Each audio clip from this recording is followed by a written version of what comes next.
afternoon, friends, and welcome back. This is our Holy Week daily videos, and today is Monday, April 6th. So it is Monday of Holy Week, and our story today is about the destruction of the temple. Cara, do you want to read it? I do. I really Perfect. do. Our text comes from Matthew chapter 24, verses 1 and 2. As Jesus came out of the temple and was going away, his disciples came to point out to him the buildings of the temple. Then he asked them, "You see all these, do you not? Truly I tell you, not one stone will be left here upon another. All will be thrown down." Today is the destruction of the temple. As we talk about The predicted destruction of the temple. Correct. So, the predicted destruction of the temple. And why might that matter as we are heading into Holy Week?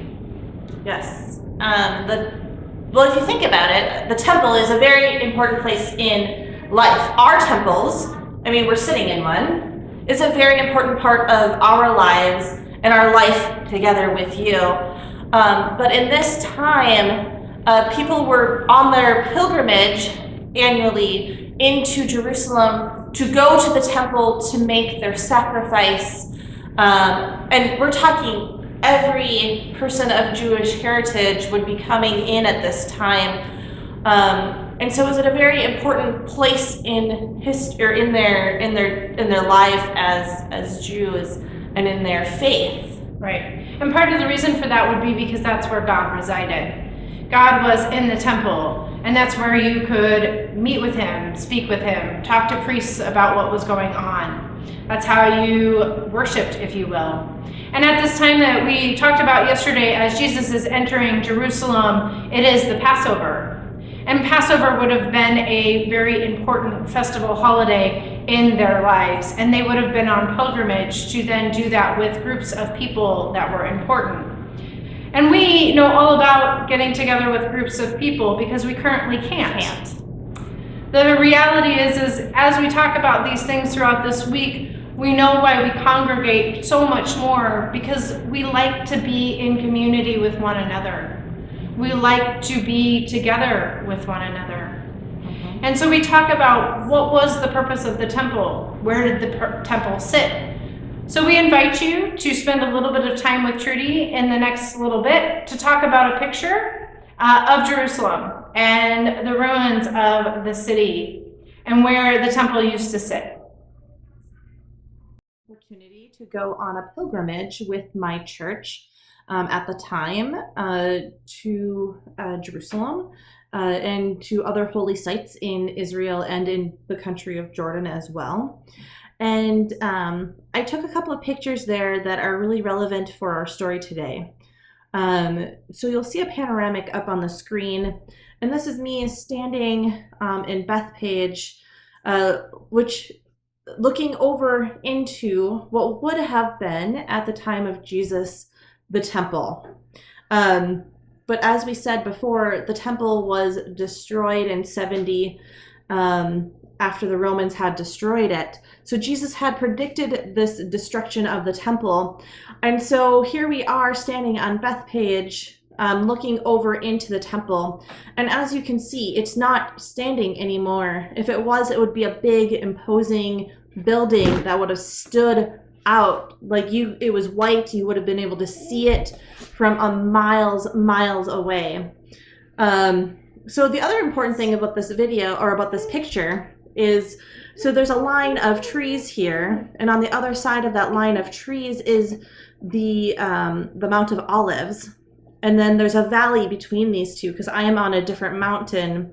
But across that is the Kidron Valley, and then you look over and you see the only wall that is still standing, and it is the city wall of Jerusalem that would have bordered the temple at the time.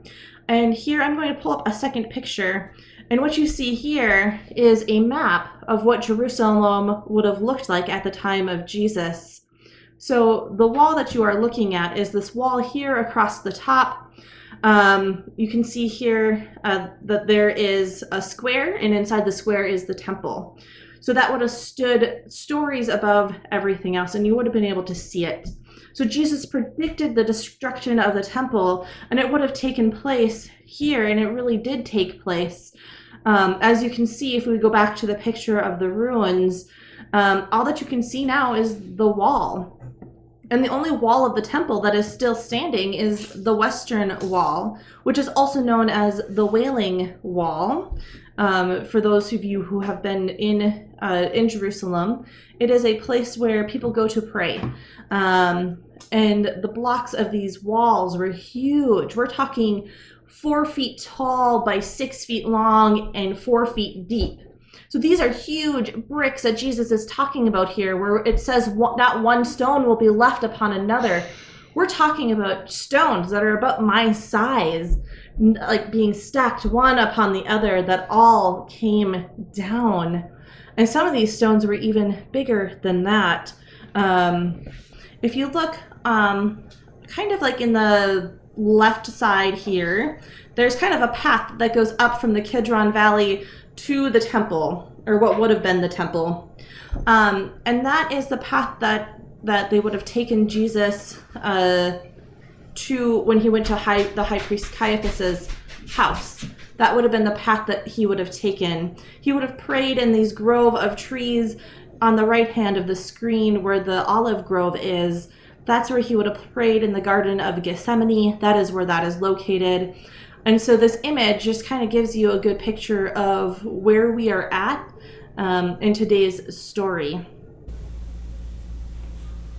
The prediction of the destruction of the temple would have been a really big deal and would have shaken the foundation of a number of people's understandings of what and where God resided.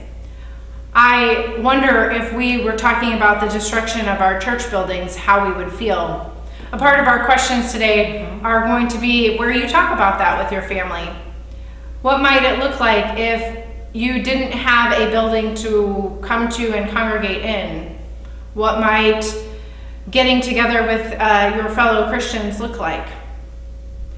It kind of shakes your world, even more so than some other things we have experienced up until this point. The Lego activity for today is building your own temple. If you do not have Legos, give me a call. I'll wipe them down for you and bring you some to your house. I have a lot. Tate, Nate, and love to play with Legos. Or you can use any sort of building block. You could even use a piece of paper. If you'd like to know the dimensions of the first temple, you can look in 1 Kings chapter 5 through 8. It has all of the dimensions of what a temple would have looked like. And it also has like a description of what everything, like where everything was supposed to go, what it was made out of, where it came from. Like it's very detailed. It's kind of interesting.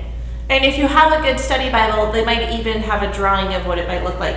But it might be fun to try the Legos first and then see how close you were after you did your reading.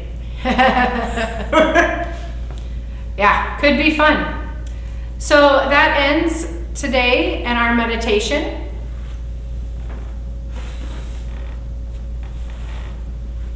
Peace be with you. And thank you for joining us.